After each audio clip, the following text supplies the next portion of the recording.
Hey there, good morning, Facebook friends. It's Sandra here, coming to you live from Huron Ridge Greenhouses. This morning, I'm going to talk with you about different kinds of petunias and how you can have success in growing them all summer long.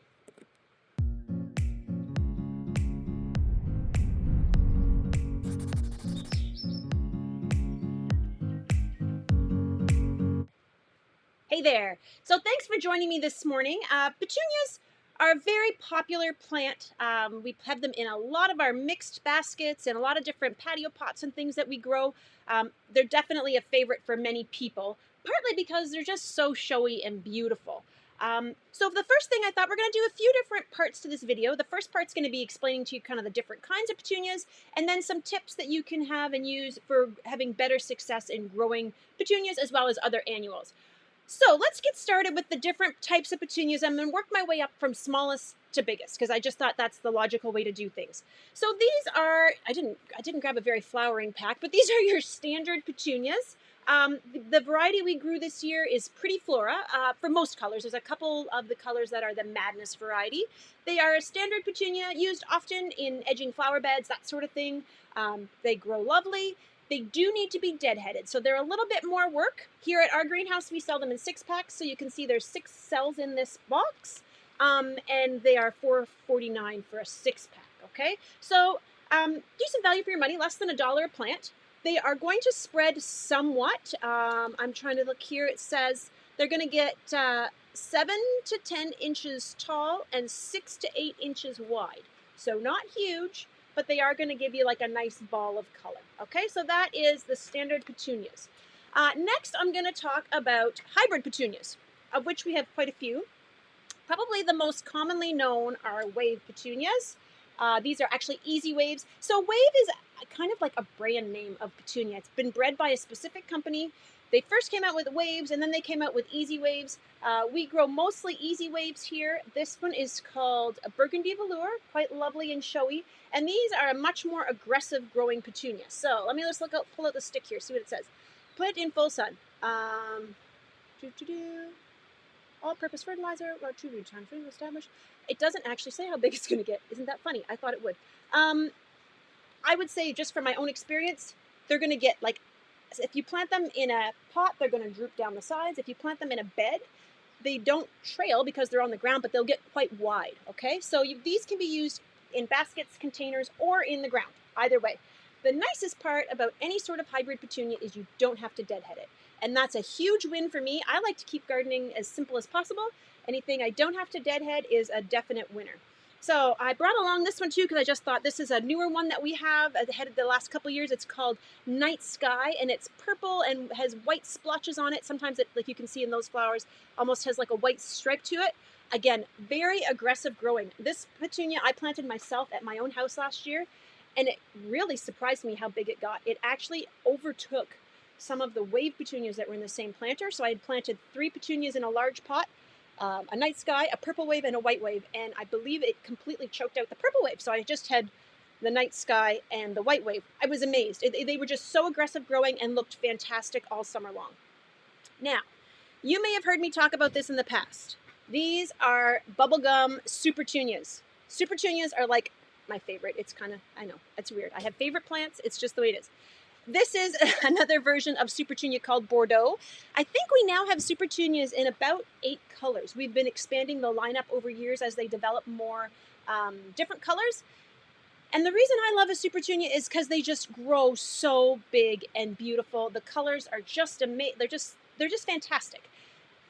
So when I talked to you about the 6-pack, I was telling you that these are less than $1 a plant. However, talking about how big they grow, you need more of them. If you get a 4.5-inch pot at our greenhouse, they're $4.99. So all of our petunias in this size pot are $5 each.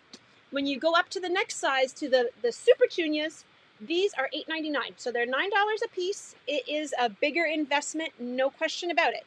However, you need way less of them. So the math, I think, works out to about the same. You may pay a little bit more for the hybrid petunias, whether they're 4.5-inch or a 6-inch, but the result is significantly different than what you're going to get out of a bedding plant petunia. No matter what you do to this petunia, I don't care how much you feed it or what you do, it's never going to grow the same way or as vigorously as the Super Petunia and the hybrid petunias do. If you have any questions, we are live, but I can see that there's people watching, which is awesome. Give me a thumbs up. And if you have any questions, I'll try to get to them once I'm kind of done my little spiel here, but you can put them in and I'll see them as they come up. So that's talking about the different kinds of petunias. Pretty straightforward. I have had people ask me this a number of times. They see the bigger petunias, whether it's the 6-inch or the 4.5-inch size, and they ask me, can I divide that? Well, the easy answer is no. This is one plant. This is one plant. If you cut it in half, you will kill it. You will just have no petunias, and that will be a very sad day. So please don't divide your petunias. That's not how they work. You just can't do it. So I know it's a bigger investment, but you're going to get the quality of plant. So that gives you the basis of the different kinds of petunias. All petunias are for full sun. I don't believe they have created a petunia yet that is not a full sun petunia. So unfortunately, that does limit where you can grow them. And I'll tell you from personal experience, I had to learn this the hard way. I have a big house with wraparound porches. It's an old farmhouse. And of course, because it's got porches on both sides, some of it faces west and south, some of it faces east and south. And the southeast side of my house also has a lot of very large maple trees. So the southeast corner of my house is almost completely in shade, and the southwest corner of my house is in full sun.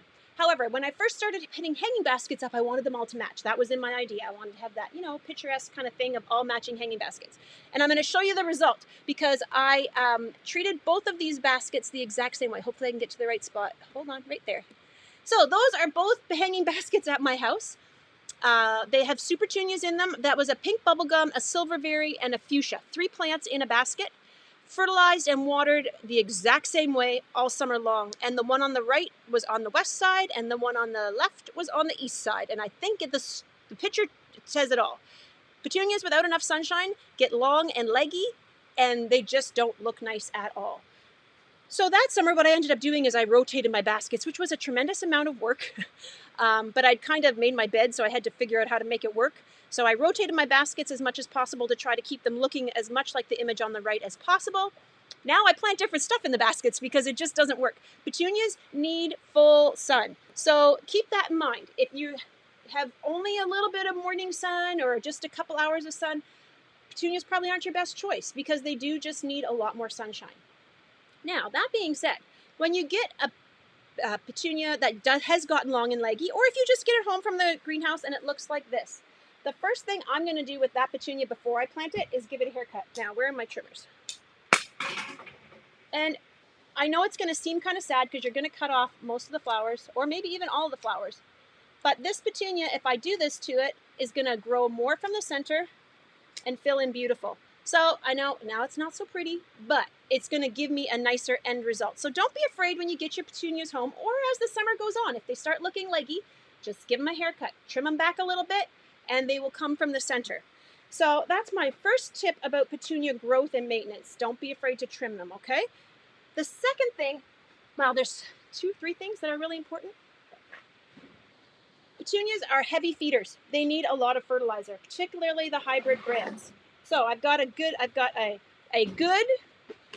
better, and a best scenario for you, okay? So this is Miracle-Gro Shake and Feed Ultra Bloom. It's a shake and feed product, so it's granular. You sprinkle it on the soil, and let me just see, what does this say to do? How often? Apply dry. Do not premix with water. Do not apply to wet foliage. Follow the recommended rates. Oh, that's great. It's going to tell you, I'm going to guess it.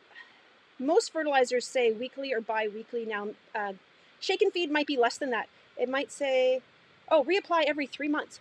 Wow. So that's going to last you a long time. This is good. It's better than nothing. How's that? This is better. This is a bloom booster product. This also happens to be by Miracle-Gro. We also carry the Jax line of bloom booster. Both are great. This is water soluble. You need to mix it in with your water in your watering can. It's recommended every week. You can do it every week. Does it say, now that I say it's recommended every week, I'm going to double check. It says every 2 weeks. I personally would do every week if you want them to be really nice. The other thing you can do is just dilute it a little bit. So if we are gonna, it says the ratio's on here. So you have to figure out how much water is in your watering can and then mix it accordingly. But if you're going to water with fertilizer every time, just do it at a lesser dilution, like use a third or half concentrate. So put in half as much or less of what they tell you to and water like that every time. The reason I kind of like doing it that way is I don't have to remember which day is fertilizer day. It just is every time I give them a little bit to drink.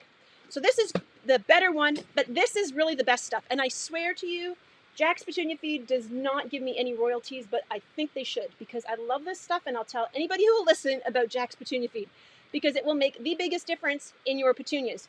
Hands down, the best fertilizer going for petunias, partly because petunias can get low in iron. They get anemic, believe it or not, and the leaves show up as being kind of yellowy. And this Jack's Petunia Feed fixes that problem. So highly recommend this product. We sell it here in these two different sizes, so it depends how many baskets you have and how nice you want them to look, I guess.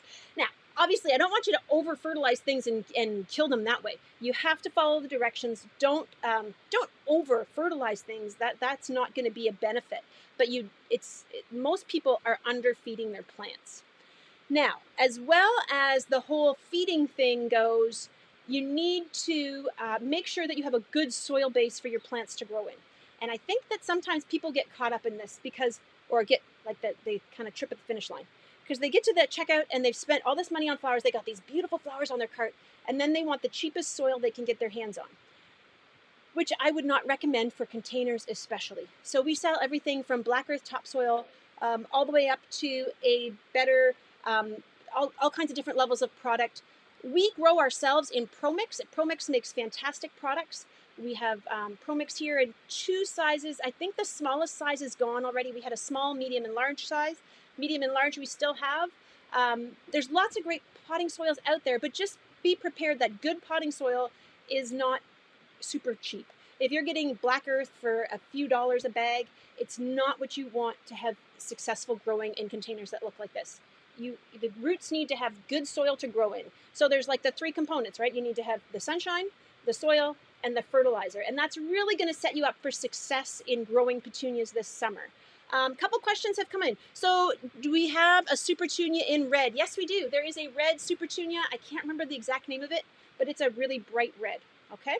And Jack's Petunia Feed particularly, it does work on all flowers. They say that you're not supposed to use it on fresh geraniums, but by the time you've got your geraniums home from the greenhouse, they're not fresh anymore, so they'll be just fine. I use it in all my mixed combos, everything, and I've never had any issue with it. At my house, because I have so many hanging baskets and I have a very handy husband, I actually have a fertilizer injector in my basement that comes on and fertilizes everything. Everything gets Jack's Petunia Feed at my house, from my perennial beds to my hanging baskets, everything, and I've had great luck with how they've grown. So hopefully that helps answer some questions for you. So yeah, basically what it boils down to is the bigger petunia you buy, so we size our plants in a pot that will tell you how big it's going to get. I hope that makes sense. So if you buy a small plant, it's only going to get so big. If you buy a medium-sized pot, it's going to get bigger, and if you buy a jumbo pot, it's going to get really big. So we've done that pretty much across the board with whether it's a petunia, an impatient, a begonia. We just size our plants that way. Coleus is another one that comes in different sized pots, and the rule stands the same for us. If you get it in a little pot, it'll get a little bigger. If you get it in a medium pot, it's going to get a fair bit bigger, and if you get it in a giant pot, expect a lot of growth. So hopefully that helps, folks.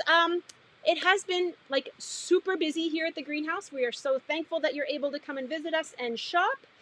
If you're concerned at all about traffic, I would recommend that you shop later in the day. Believe it or not, our mornings are probably the busiest time of day. Between 4 and 6, things tend to get a little quieter. So hopefully you can find a time to come that suits you. We do have our shopping carts freshly sanitized between each use. If there's no cart available outside, that means our greenhouse is at capacity and you need to wait for one of our guests to leave, have their cart cleaned, and then you're welcome to grab it and go on in. Other than that, I hope y'all have a great day. Enjoy this fantastic weather. If you have any other questions, please put them in the comments and I'll do my best to answer them today. Thank you so much. Have a great day.